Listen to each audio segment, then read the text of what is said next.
So I am really excited about what's on my sewing table. The month of November, this is birthday month, and I've decided to make for myself Simplicity 3047, a 1970s vintage Jiffy. It says Jiffy. I'm going to make the capelet and the pants. They call it a jacket, so Mrs. Jacket and pants. So I'm going to make the jacket. It's unlined, and I'm making the pants.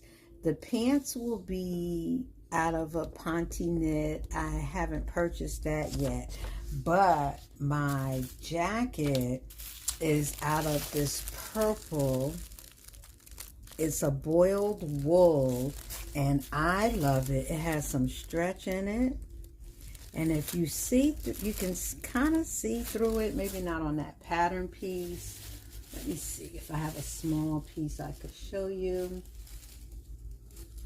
because as you can see, I've already started cutting it, so it looks like this. So if you see it really good, it's a little bit see-through. It's not, like sheer, but it feels like a sweater, but I really like it. So I'm excited about this make. So I've already started cutting it. I've cut the front and back, which is one long piece. You have a front and back. You have an upper collar and a front facing that's in one.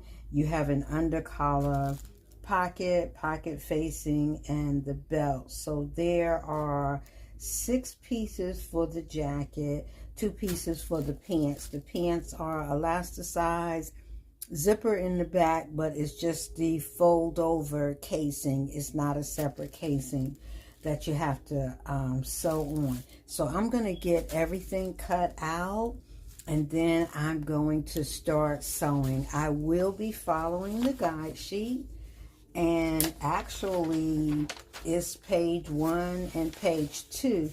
There's 3 pages to it, but the third page just has the layouts and then the different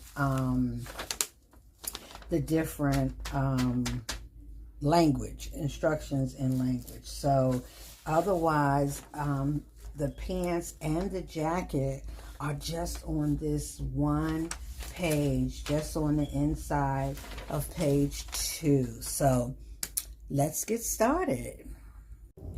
So the instructions, I've cut everything out. I did what I normally do. I serge the edges of all my pieces, and the instructions also had us to stay stitch around the underarm and around the neckline, and that's so it wouldn't stretch. And that's very important on this boiled wool, because it's a stretch boiled wool, and I can see that too much fumbling around with it, it can get distorted. So I'm being very, very careful.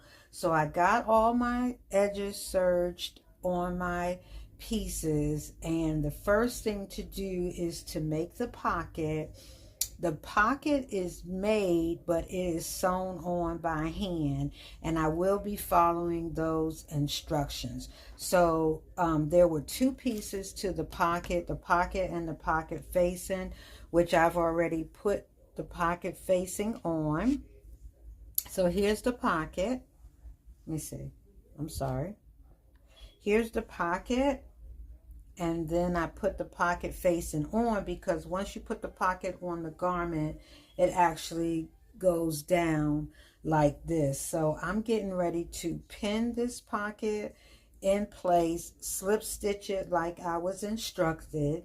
And then the next step is to sew the back seam and the sides, and then you the back seam, the side seams, and where the arm hole is, this armhole, you top fold it in the seam allowance and you top stitch it down. So I'm going to go now, put the pocket on. I'm going to sew the side seams and the back, and I'll come back and let you see what that looks like.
Okay, this is what we're looking at so far. Here's that pocket.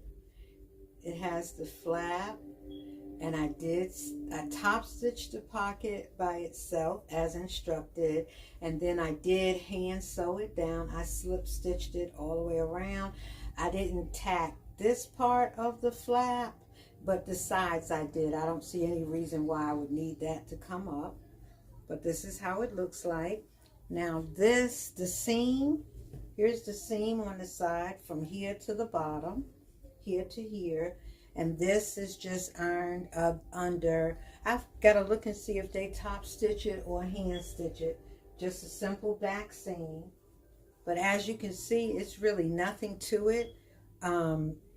It just has to get the collar. It has the roll collar. Do they call it a shawl collar? Might be called a shawl collar. So it gets this collar point on it, and then it just has a belt.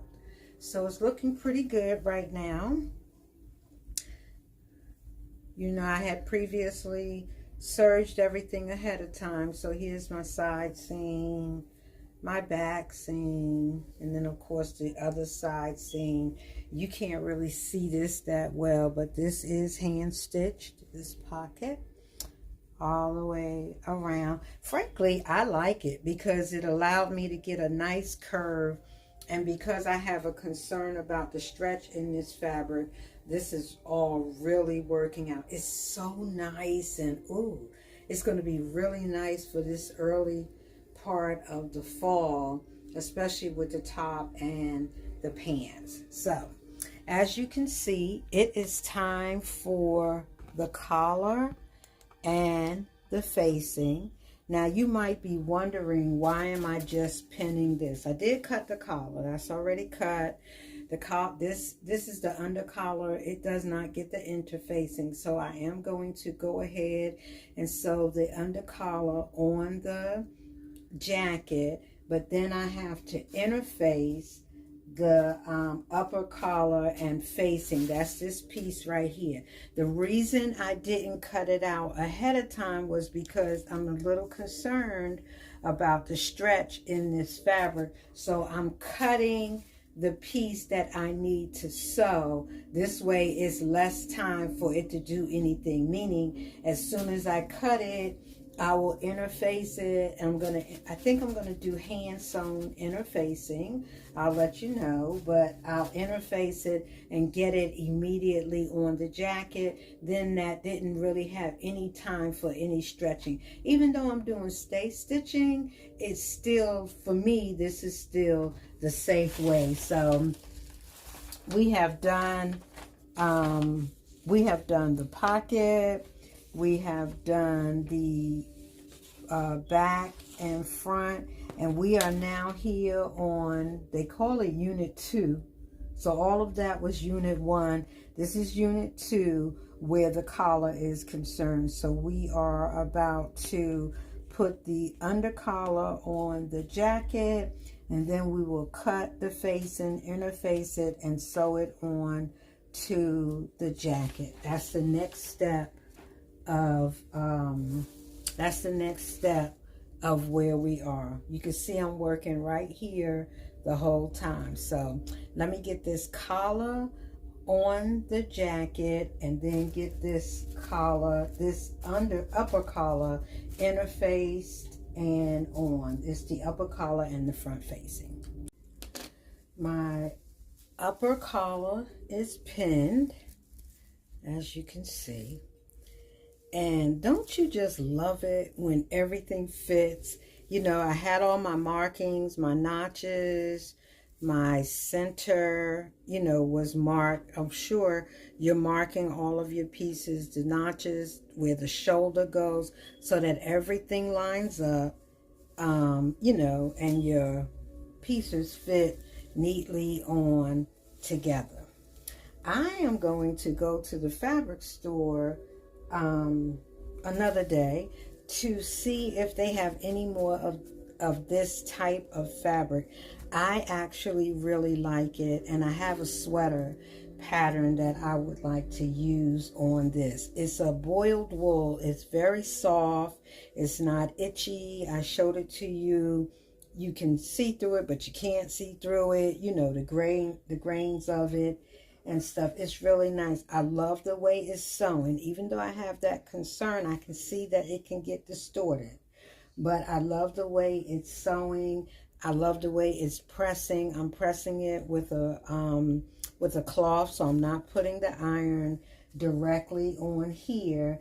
And when I used the chalk in one of my pins for the marking, they didn't show up that good. So I take these little teeny fine pins, you know, and that's how I've been doing my marking. So, and you know, pins can also kind of stretch your garment, so you want to be careful. I would normally be clipping, but since I'm going to go straight to the sewing machine and sew this, I have the pins on here and I'm okay. You can see I've cut this facing out. Now I just got to dig through my interfacing to see if I have any sew-in interfacing, because I'd rather use that than the iron-on. So let me go put this under collar on now. So since I have to go to the store to get the interfacing, I have plenty of interfacing, but I don't have any black sew-on interfacing. I don't know if I've ever seen it in black. I have white.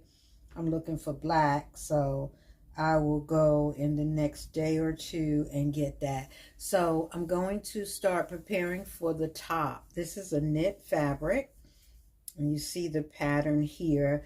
I am going to be making this top, Simplicity 3003. I've made it before in this version. I did do the collar, like the turtleneck, and the flounce. So this time I'm gonna do, I think I'm going to do the neckband. I am going to still do the flounce because I really do like that. But I think I'm going to do the neckband. But anyway, it's going to be out of this fabric.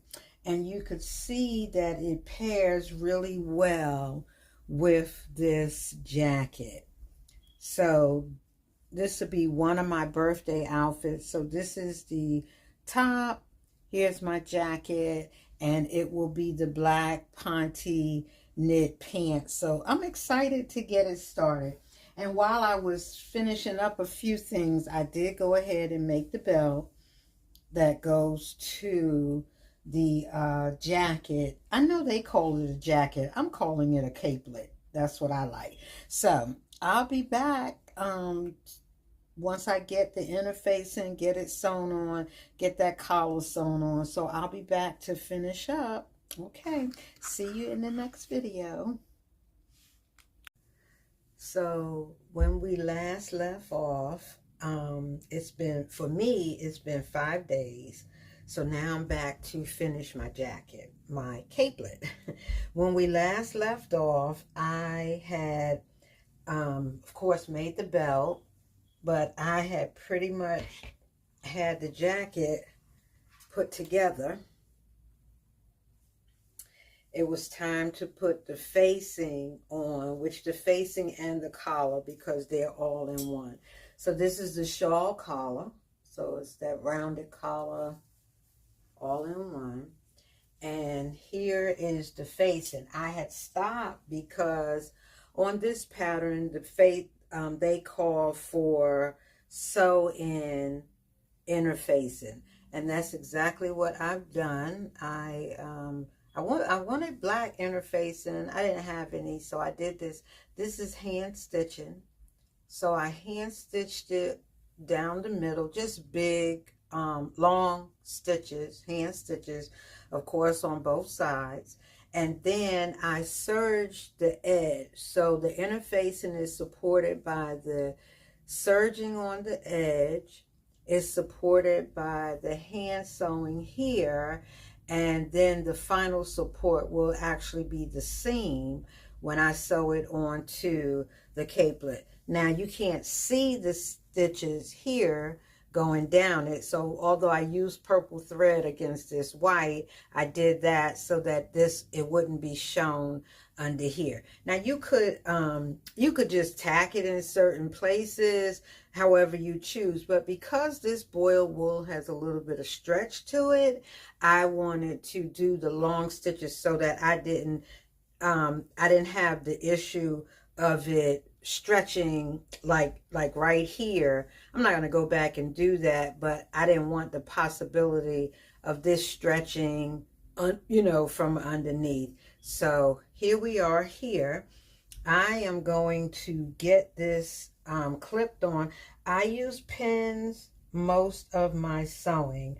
In this particular case, though, I'm using the clips. I need a lot of them. Let me see.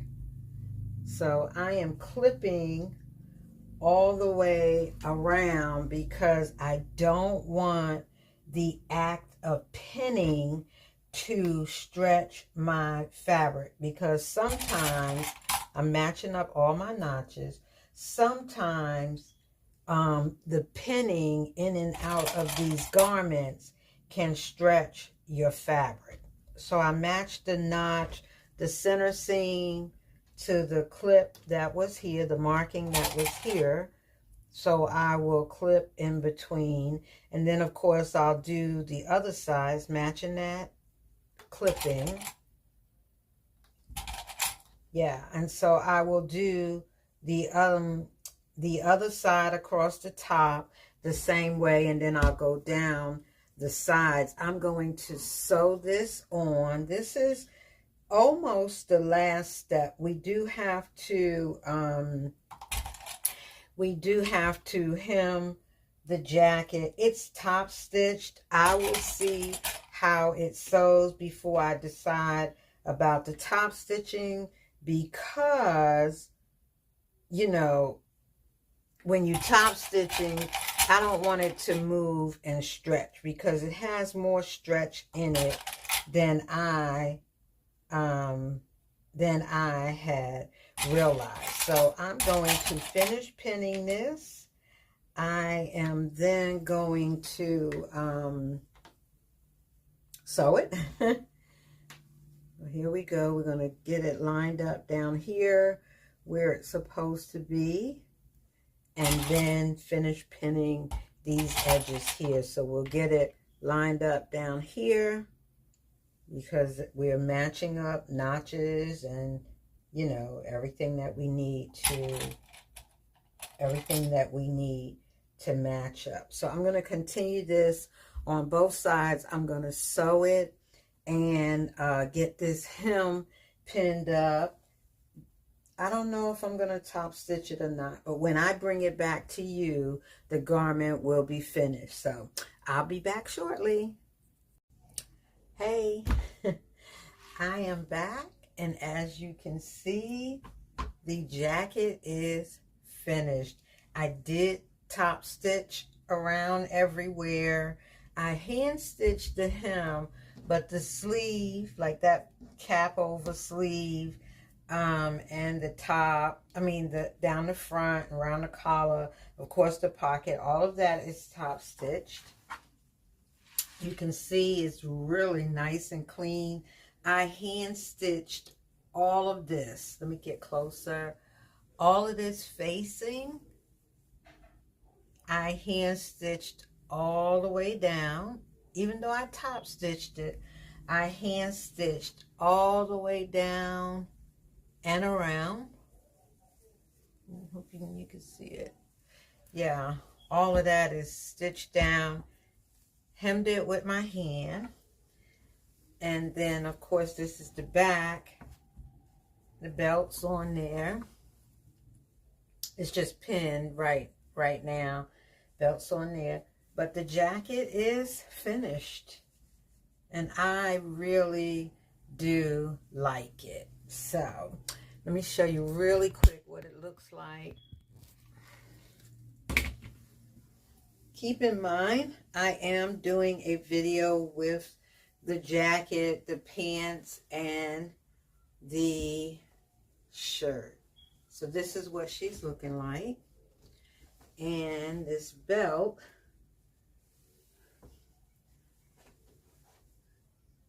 oops, sorry.